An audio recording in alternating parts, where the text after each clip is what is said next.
Hallelujah. So let's go to the Word of God. Last week po we talked about kindness. Sino po dito na-apply niyo yung kindness all throughout the week? Amen. No, napansin niyo po ba every time that there's this, the fruit of the Spirit, the kingdom value na mapipreach ng Sunday, expect mo yun that week masusubok ka. Sino po nasubok ng kindness dito last week?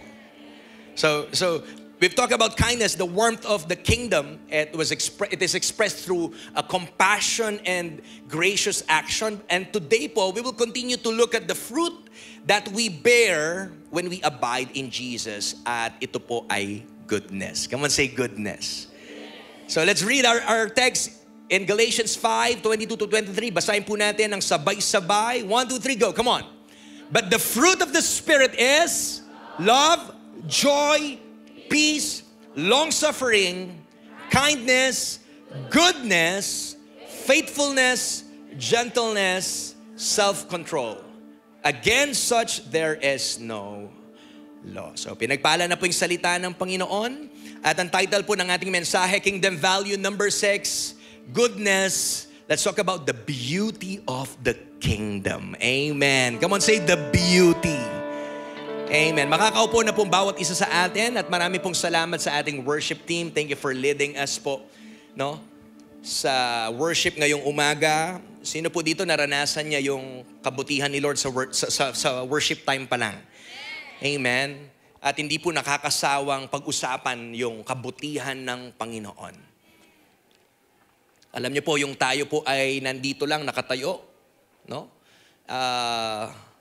This time that we are here, alive, breathing, it's already, ano po yun, pinapakita na po ng Panginoon na siya ay mabuti sa ating mga buhay.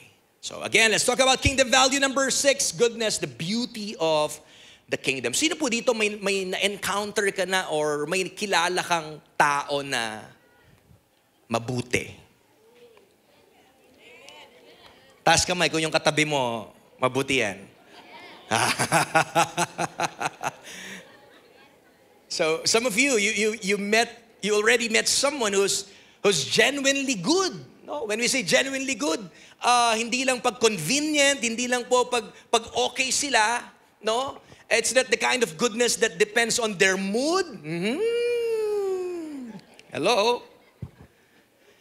But the kind of goodness that reflects the heart of God.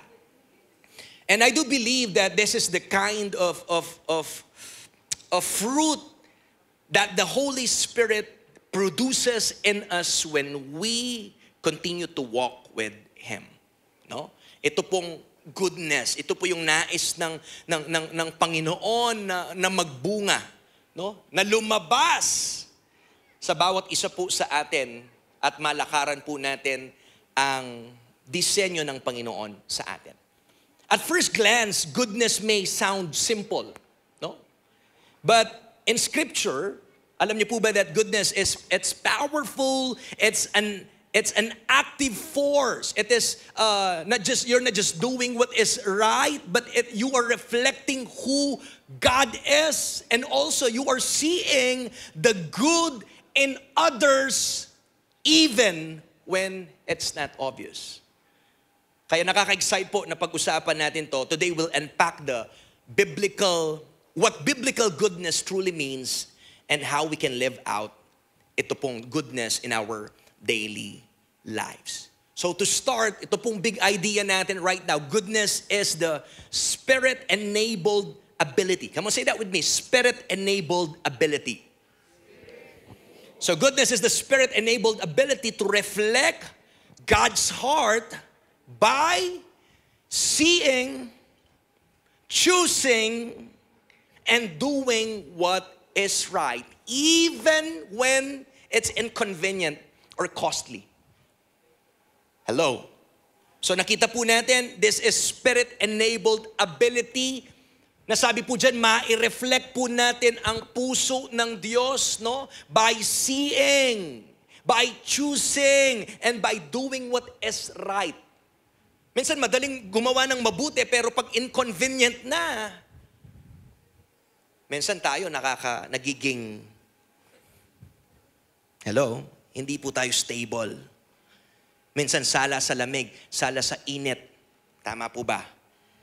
Pero tinuturuan po tayo ng word ng Panginoon ngayon na saan man po tayo, sino man yung kaharap natin, ay dapat po maipractice natin gawin ang mabuti. So let's talk about goodness and God.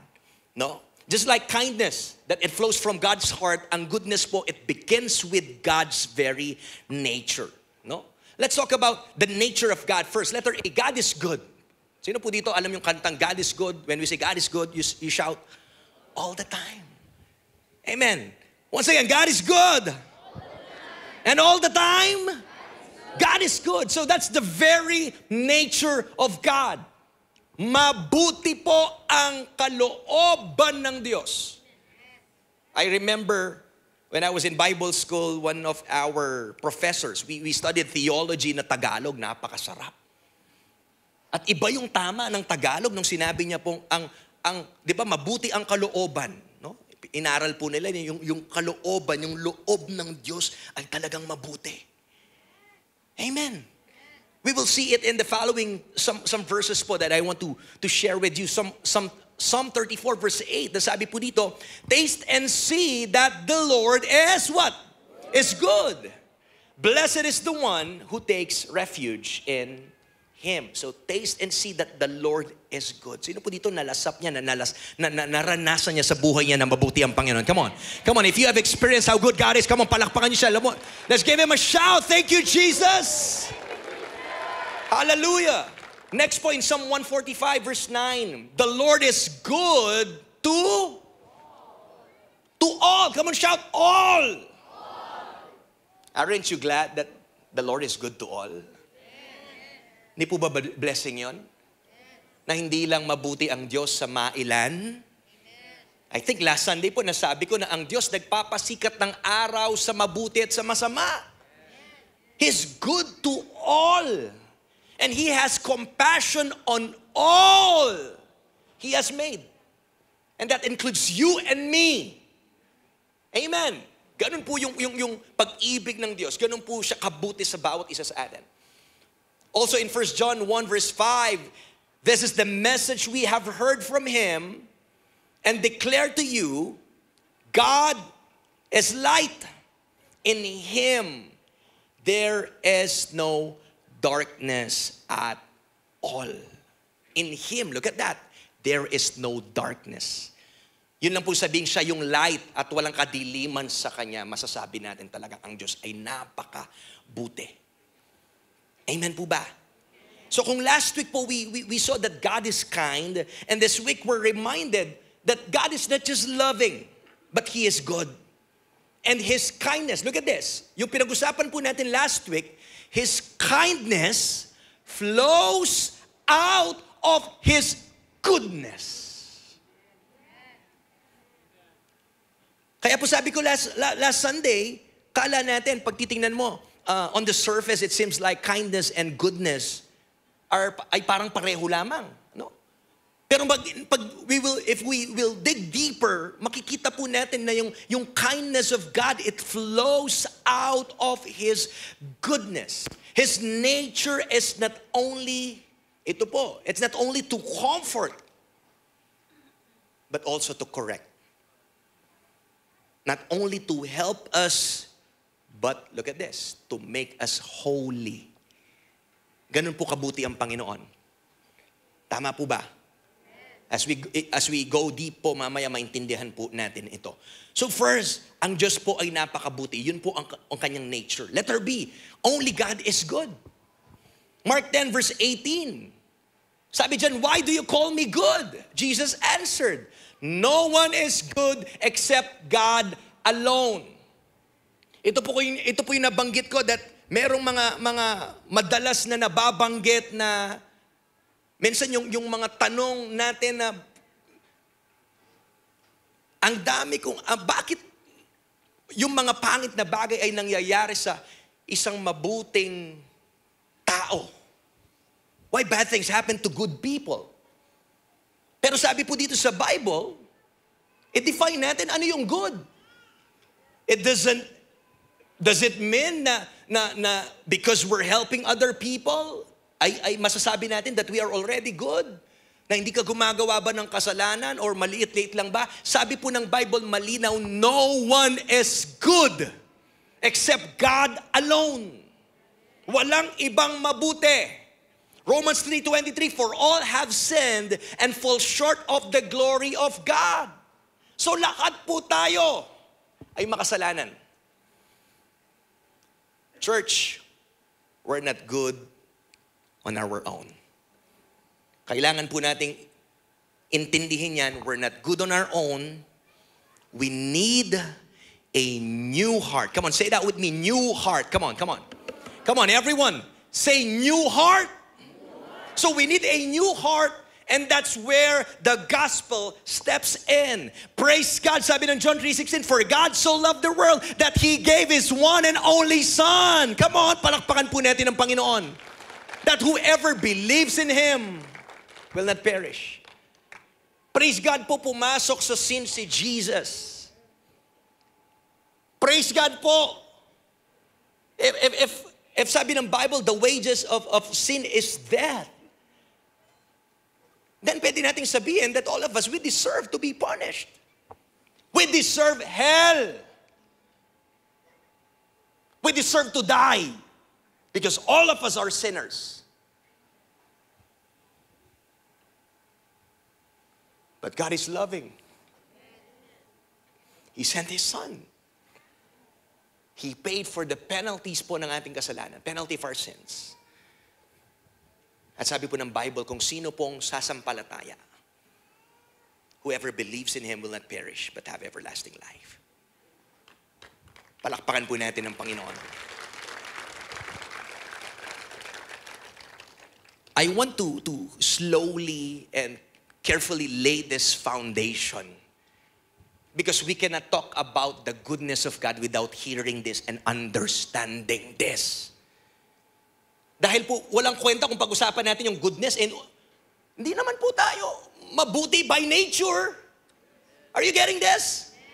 Hindi po tayo mabuti by nature. O, tingnan mo yung katabi mo. Di ba? Di ba? Mabait yan pagtulog. Tama? Hindi, bumabait na tayo. Ito, naintindihan na natin yung word ng Panginoon eh. So, ang Diyos lang ang mabuti. Kaya kailangan natin si Jesus. Amen? We need a new heart. And praise God that God sent His Son para po sa atin. Para po tayo'y mabago at maligtas. At ito pa po yung gusto nating tingnan dito. Letter C. You need to understand that God only does good. Lahat po ng mata, I don't know what's going on with your life right now. I don't know if you are on a mountaintop experience or valley low or nandun ka man sa rock bottom ng buhay mo. But I want you to know na lahat ng ginagawa ng Diyos ay mabuti. Come on. Come on. You need to see what you're going through in light of who God is. Because most of the time, what we do is we try to blame God, and we try to what do you call this? No, we try to judge God with things na hindi naman siya. Lord, ikaw, ganyan ka. Lord, ganyan. No, I know, God can handle that. Don't worry. Kaya pong i-handle ni Lord yung mga emosyon natin.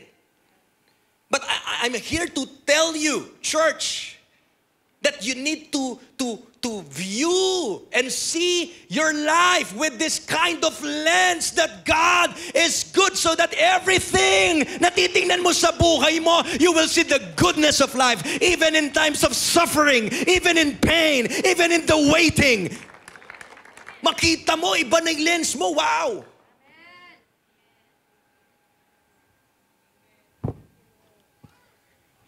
Because the Bible tells me so.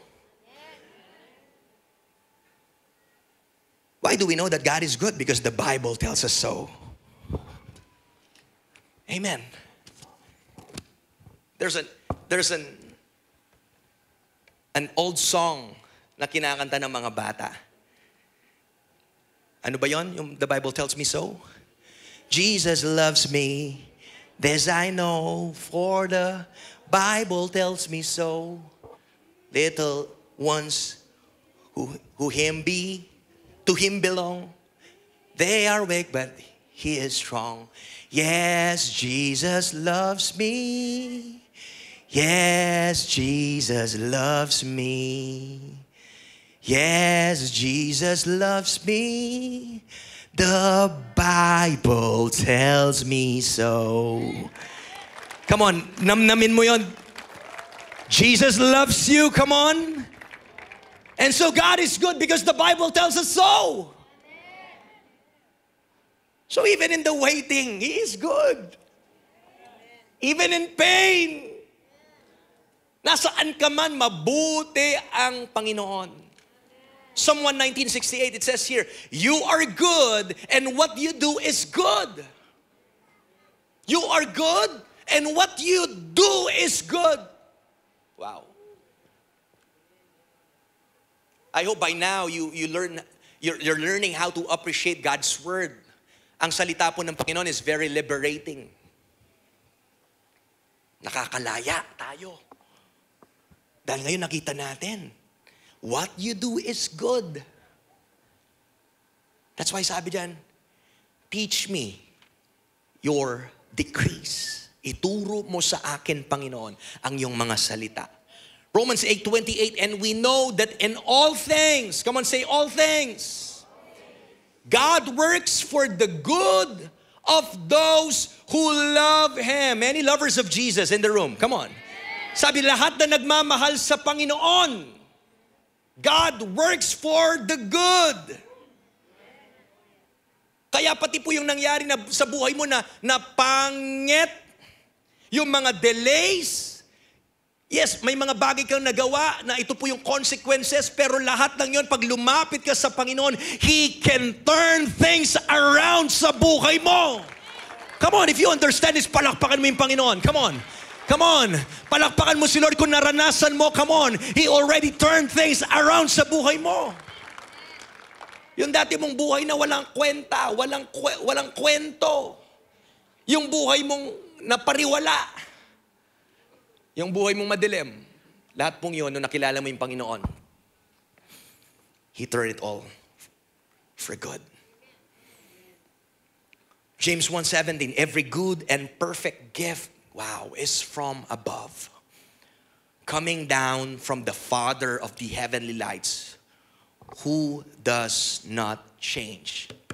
He's the Father of lights, at sabi dyan, who does not change like shifting shadows. Ganyan po kabuti ang Panginoon.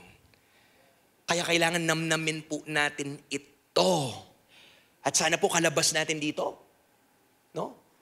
We'll be able to apply. Sabi po ni James, that be a doer of the word of God, not just hearers. So deceiving yourselves. So wag lang po sana tayong, alam mo, na-inspire ako sa word. Wow, ang ganda ng word natin. I-apply natin. So that kalabas mo dito, kauwi mo, iba na po yung lenteng suot mo. Wow, nakikita ko yung kabutihan ng Panginoon sa buhay ko. Kahit may nakasarang pinto, mabuti si Lord. Kahit naghihintay ako right now, mabuti si Lord. Kahit 10 taon na ako naghihintay, 20 years na ako naghihintay, mabuti si Lord. Hallelujah! At pangalawa po, pag-usapan natin yung goodness at saka yung puso. Again, bear with me po as I lay this foundation bago natin pag-usapan yung practical side po ng goodness. No? Let's talk about goodness in the heart. Just like kindness, it flows from compassion. Ang goodness po, it flows from character, specifically a purified heart. Again, I don't want to rush in or jump to applying goodness practically without you and me understanding these things. Kasi sabi dyan, goodness, it flows from character. Specifically, a purified heart. Puso na pure. Pero kanina nalaman natin, hindi nga pure yung puso natin kasi may kasalanan eh. Makasalanan tayo. Kaya doon natin kailangan si Jesus. Amen po ba? First, pag-usapan natin, yung puso natin, our hearts, no? Your heart determines your fruit. Matthew 15:19, that for out of the heart, look at that, galing sa puso, out of the heart comes what? Come evil thoughts, murder, adultery, sexual immorality, theft, false testimony, and slander. Lahat daw po yan ay galing saan? Sa puso. Hindi lang pala sa nguso. Pag ito daw, marumi na yung lumalabas, ibig sabihin marumi yung puso. Also in Luke 6:45, a good man brings what? Good things out of the good stored up in his heart. And an evil man brings what? Things out of the evil. Evil things out of the evil stored up in his heart. For the mouth speaks what the heart is full of. So we cannot talk about goodness without talking yung pinaka-heart of the problem. And the heart of the problem is the problem of the heart. Ito yung dapat mabago. Ito yung dapat malinis itong puso natin. Amen? Yung kindness po, it may be seen in the moment, but goodness, look at this church, is what's stored deep inside. So pwede kang gumawa ng kabutihan for a moment. Alam mo yon? You can be kind to someone for a moment, yes. Pero kung ang kabutihan, yung goodness, ito po yung nasa kaibuturan ng puso mo. Amen po ba?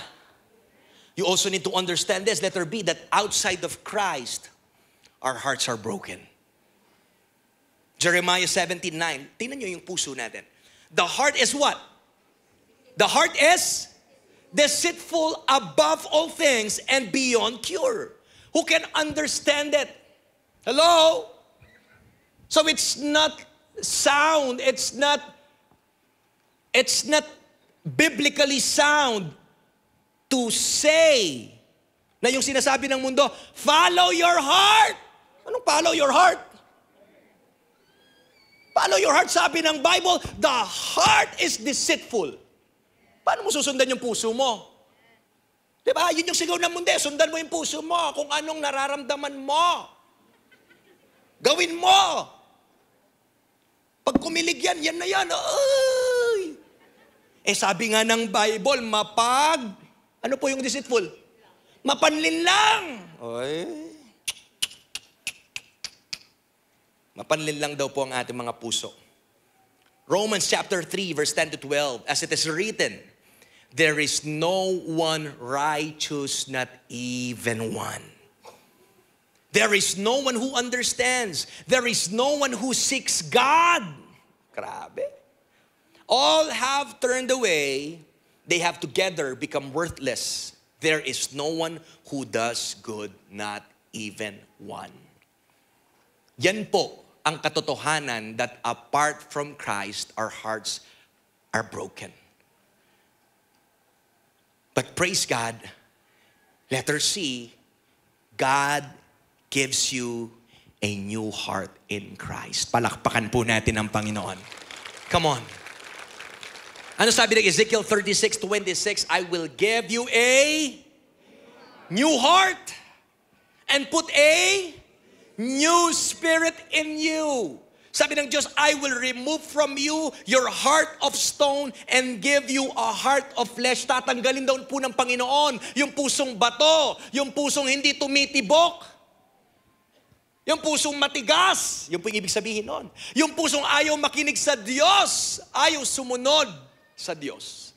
Papalitan niya po yun ng pusong laman. Amen. 2 Corinthians 5:17, therefore, if anyone is in Christ, the new creation has come. The old has gone. The new is here. So, kailangan po natin itong maintindihan. Kung nais po natin gumawa ng bagay na mabuti, kailangan natin magsimula kay Kristo. Kindness, yes, is impossible without compassion. But look at this, church. Are you ready? Goodness is impossible without conversion. Palakpakan po natin ang Panginoon. Come on, if you understand this. Hello? Imposible na gumawa ng mabuti ang taong ang kanyang puso ay hindi pa nabago. Ang pusong hindi pa na-regenerate. Hello? Amen? Kaya po gusto kong paintindi sa inyo yung bagay na yon bago tayo madali lang pong mag-preach about practical, ano po yung goodness. Pero ngayon alam natin, alam mo, I believe God doesn't just want us to look good. Anyone in the room, pwede yun eh. We can look good. Mukhang okay naman oh. Tingnan mo naman oh. Tingnan mo yung katabi mo, mukha bang mabait dyan? Mukha bang mabuti? God doesn't want us to simply look good. He sent His Son so that you and me can walk in newness of life. And we can be good because our Heavenly Father is good. Come on. Come on. Sige po, palakpakan natin ang Panginoon. Sa tulong at biyaya ng Panginoon, dahil po na-convert yung ating mga puso, then we can be good. Amen? So ngayon po, pag-usapan na natin practically ang goodness. Number 1, goodness is more than being nice.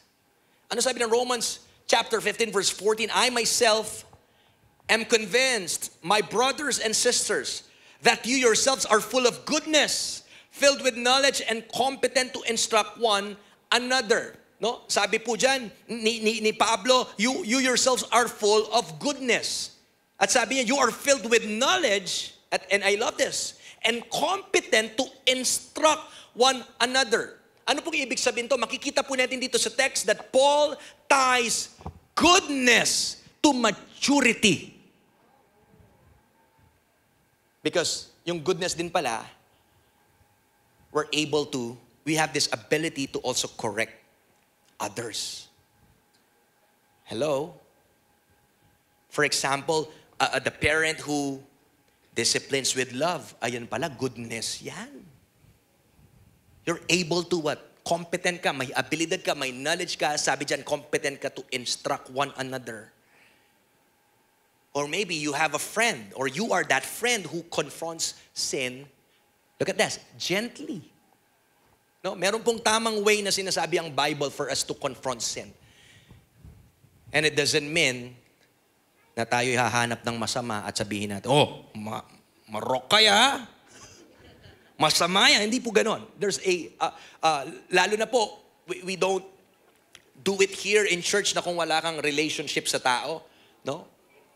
Hindi natin ginagawa yung, alam mo yon, rebuke and discipline ay nandun po sa context yan ng relationship, ng intimacy din po ng bawat isa. Okay? So makikita po natin, it's more than being nice. But again, yung goodness, it is tied to maturity. Katulad po ng friend who disciplines with love, the friend who confronts sin gently, and the believer. Look at this. This is also goodness. The believer who refuses to compromise truth. Hello? Gising po ba tayo? Ito po pala'y goodness. Yung tipong kahit sinong kaharap mo, hindi ka nagko-compromise. Mahina yung amen. Hello? That's goodness. Amen? So I want to ask everyone po ngayong umaga a question. And the question is this, do you shrink back from doing what's right to avoid discomfort? Hello? Tayo po ba ay umaatras? Kung pinapagawa po ng Panginoon sa atin ay maging mabuti at i-represent ang kabutihan. But to the extent, paano kung masasaktan yung kaibigan mo? Ay, wag na lang, pastor. Kasi, puta, masira itang pikakaluguran. Ayun na po. Ibig sabihin, nagko-compromise ka na. Believe it or not. Hello? Hello? It's more than being nice. Okay po na maging mabuti tayo sa iba, pero dapat po tayuan din natin ang mabuti. Because ang kabutihan, tatayo yan kahit walang kasama yan. Hello? Second thing is this. I love this. Goodness is this. Goodness sees the best in others. Wow. Amen. 1 Corinthians 13:7. Ano po sabi dyan? Love never gives up. Hello? Baka ito yung panahon na nire-remind ka ng Panginoon, okay, balikan mo yung kaibigan mo. Huwag mo siyang sukuan. Hello? Love never gives up, never loses faith. Is always, what? Hopeful. Are we being hopeful? Hopeful po ba tayo? Amen? Dapat po tayo po, we are a people of hope. Di tayo nawawalan ng pag-asa dahil yung pag-asa po natin wala sa sitwasyon, wala sa lugar, wala sa anumang bagay. Buhay po ang ating pag-asa. We have a living hope and His name is Jesus. Palakpakan po natin ang Panginoon. Love never gives up, never loses faith, is always hopeful. Look at this. And endures through every circumstance. Endures through every circumstance. And ito po yung character na pinakita po ni Jesus. To always see the best in others. Si Jesus po, He looked past their brokenness and called out their purpose. For example, si Zacchaeus. Sino po dito nakakilala kay Zacchaeus? Zacchaeus was known for stealing. He was a thief. But Jesus called him in chapter 19 and look, verse 9, a true son of Abraham. Alam ko po maraming nagagalit sa kanya dahil po sa kanyang trabaho, sa kanyang panlalamang, which is totoo. Pero nakita po natin, lahat kinancel na si Zacchaeus pero ang Panginoon. Pero si Jesus, He looked past their brokenness. I hope, again, we are in a series called Kingdom Culture, and I hope by the grace of God we'll be able to embrace this kind of character, this kind of kingdom value, this kind of fruit. Ma-apply po natin to sa bawat isa. That we can look past their brokenness. We can look past their sins. Also Peter, imagine. Peter denied Jesus three times. Yet Jesus restored him to shepherd his flock and lead his church. Imagine that. Yung ginawa ni Peter sa kanya, dininay siya 3 beses. Kung tayo siguro yon, cancel na yon. Wala na, tapos na. EOF, end of friendship. Wow, ganun tayo, no? End of friendship, tama na, tapos na. Sobra na. Ayoko na. Sorry. Diba? Kaya nating i-cut. Pero tingnan mo naman yung Panginoon.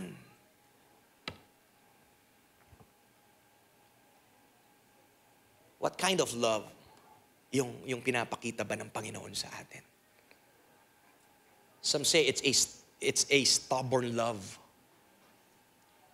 Imagine, I remember one of my favorite line from a song na sabi niya, you see the depths of my heart, and you love me the same. You are amazing, God. Sabi niya, you see the depths of my heart. That's who He is.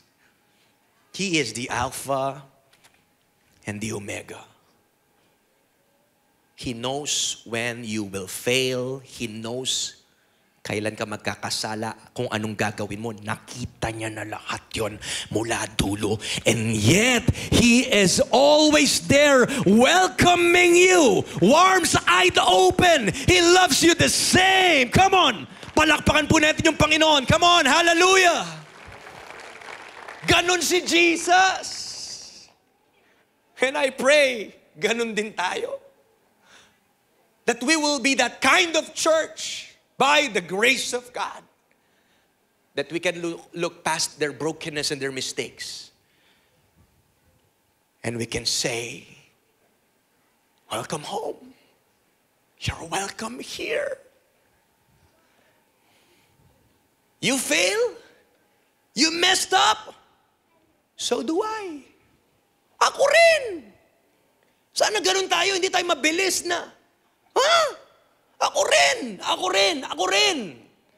rin nagkamali. Ako rin nadapa. Ako rin nagawa ko yan. Ako rin.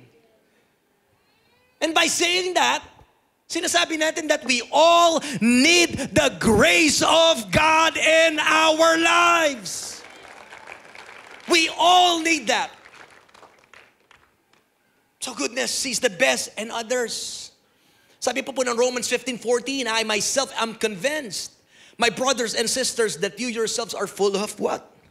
Are full of goodness. Goodness po is, it chooses to see people not just by their past, but by their potential. Sana po makita natin yon. Kung ako lang po yung titingin sa sarili ko, I don't think that I deserve to be here this morning. I know myself. Kung standard lang po ng mundo, hindi ako abot dito ngayon. But praise God, na gracious po yung Panginoon.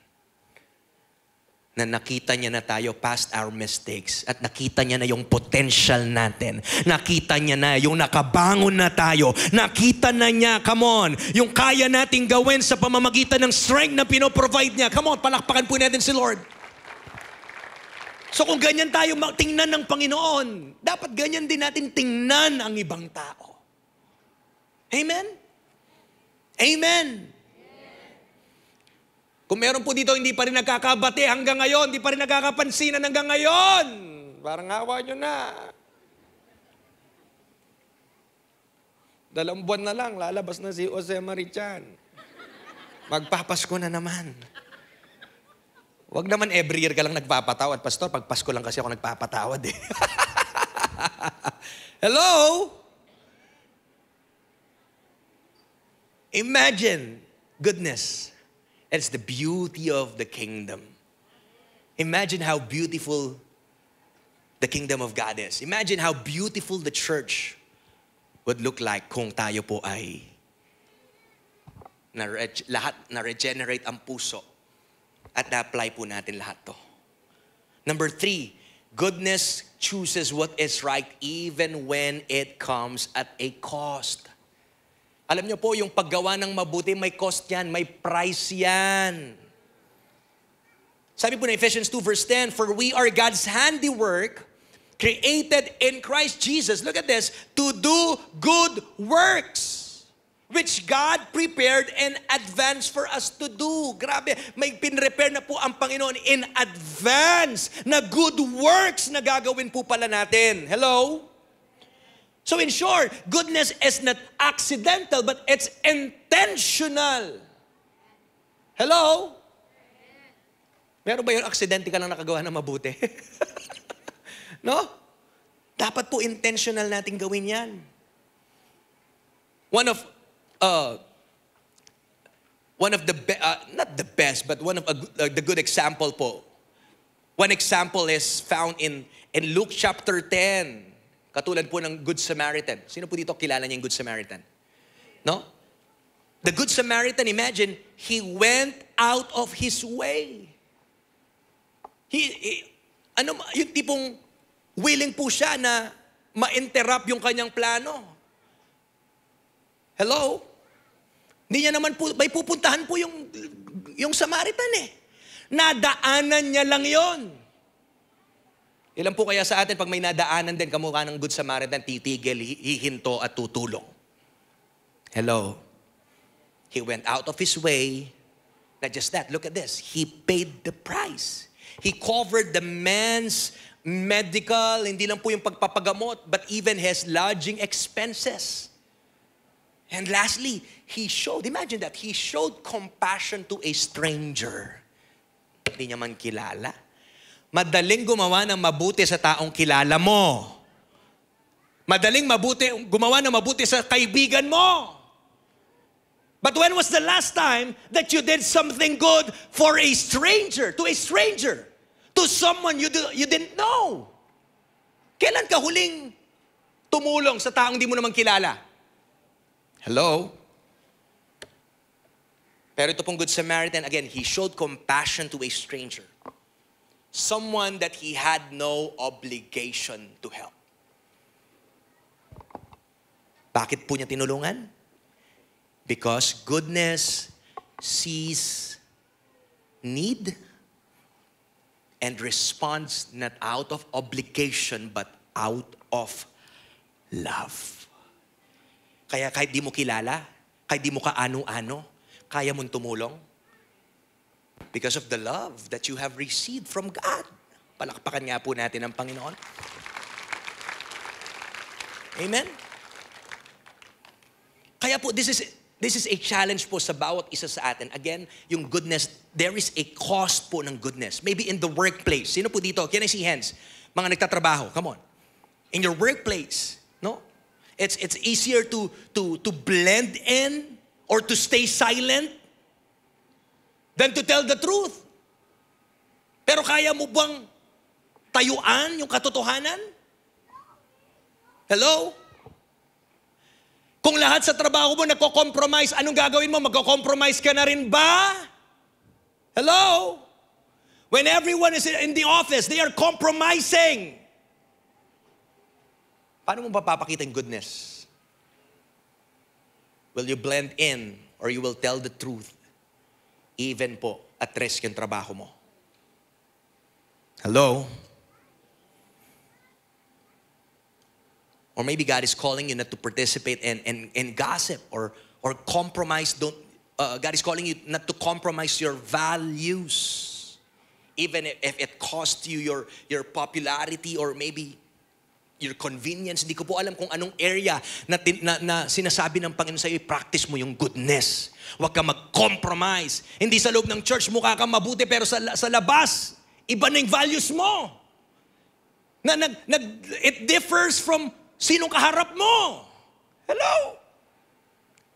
Hello? Or maybe in the church.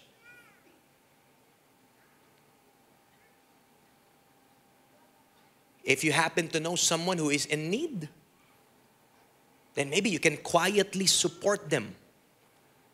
Maybe spiritually or financially without expecting anything in return. Hello? Or maybe mapakita mo yung goodness that you will stay committed to serving even when it is hard, even when you serve unnoticed or ito man ay inconvenient. Hello? Or maybe in our society, God is calling us to stand for what's right even when it's unpopular, even when it is risky. Maybe tinatawag po tayo ng Panginoon to extend grace and mercy to other people na kahit di natin kilala. Or use our voice to defend those who can't even speak for themselves. I don't know saan pong area na tinatawag tayo ng Panginoon. Pero ito po yung goodness na sinasabi ng Bible. Natayuan po natin ito at wag po tayong mag-blend in. And number 4, church, goodness must be practiced daily. Come on, say daily. Sabi ng Galatians 6:9-10, let us not become weary in doing good. For at the proper time, we will reap a harvest. Look at that. At the proper time. Hindi natin alam kailan ang proper time. So kung di mo alam kailan ang proper time, so dapat wag kang tumigil sa kakatanim at sa kakagawa ng mabuti. Hello? Because at the proper time, we will reap a harvest if we do not give up. Therefore, as we have opportunity, look at this. Come on. Let us do good. I love this. To all people. Gising po ba tayo dito?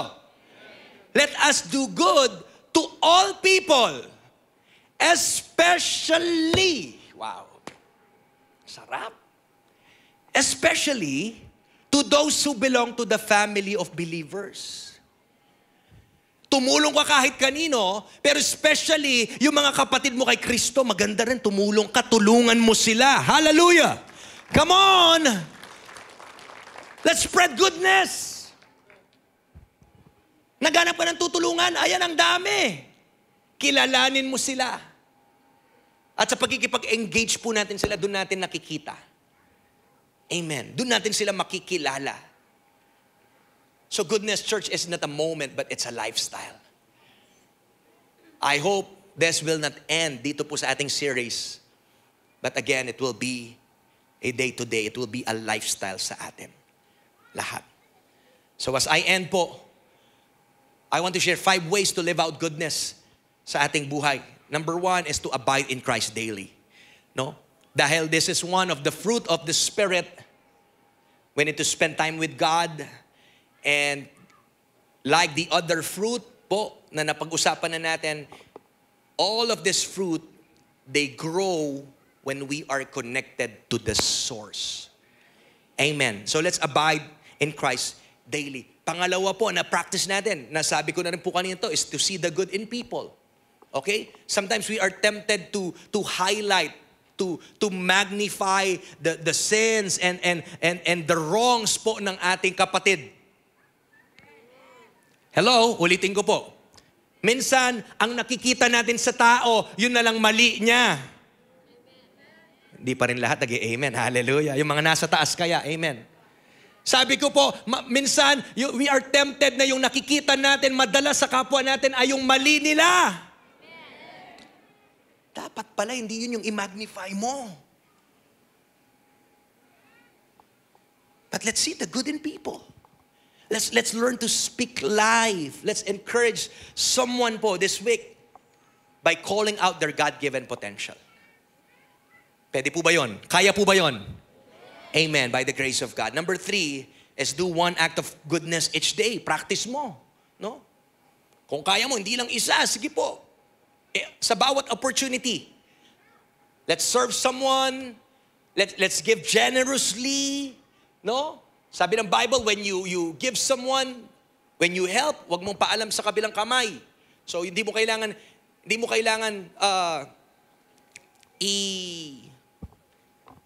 ipakita or ipalam. No? So you need you learn how to help quietly. And maybe tinatawag po tayo ng Panginoon, yung goodness na yun is to forgive someone. Tama po? Yun po yung pangatlo. At pang-apat, hindi lang po tayo, alam mo yun? Number 4 is to be good in private. Again, hindi po namatay sa krus si Jesus for us to just look good. But He wants us to be good.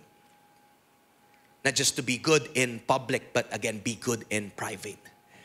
Church, let your integrity in secret match your faith in public. Gising pa po ba tayo? At number 5 po, magtulungan tayo to point others to God, the source of goodness. Let your goodness glorify God, not yourself. Makinig po. Gumagawa ka ng mabuti kasi naranasan mo yung kabutihan ng Diyos sa buhay mo. At pag gumawa ka ng mabuti, ano sabi ng scriptures in Matthew? No? Let your light shine before others. Na pag nakita nila yung liwanag, they will glorify your Father in heaven. So pag tayo po'y tumulong, hayaan po natin that our goodness will glorify God, not ourselves. And we will live in a way that lead others to Him. Pag tayo tumulong, it's like when we help someone, it's like we are pointing other people towards Him. He is the one. He is the true source of goodness. Palakpakan po natin ang Panginoon. So as I end, church, goodness is not just about doing the right thing, but it's about, first, being made right with God. Hello? Ang true goodness po isn't just about what we do. But I pray, maintindihan natin, it's not just about what we do, but who we are becoming. Na mas lalong nagiging mabuti tayo, pabuti ng pabuti. Maybe some of you, before hearing the word, you feel that you are not qualified enough to be called good. That's okay, because none of us are apart from Jesus. But if you have received Jesus in your heart, and you're walking with the Spirit now, yun po ay lalabas. Goodness will begin to show in your life. Not just in grand gestures, but in everyday choices of integrity, of generosity, and righteousness. So that's the end of my message po, goodness, the beauty of the kingdom. I hope po, may natutunan tayo. I hope that this message blessed some of you. At wag lang po sanang lalabas to sa kabilang tenga. But we will apply this by the grace of God. Can we all stand right now? Come on.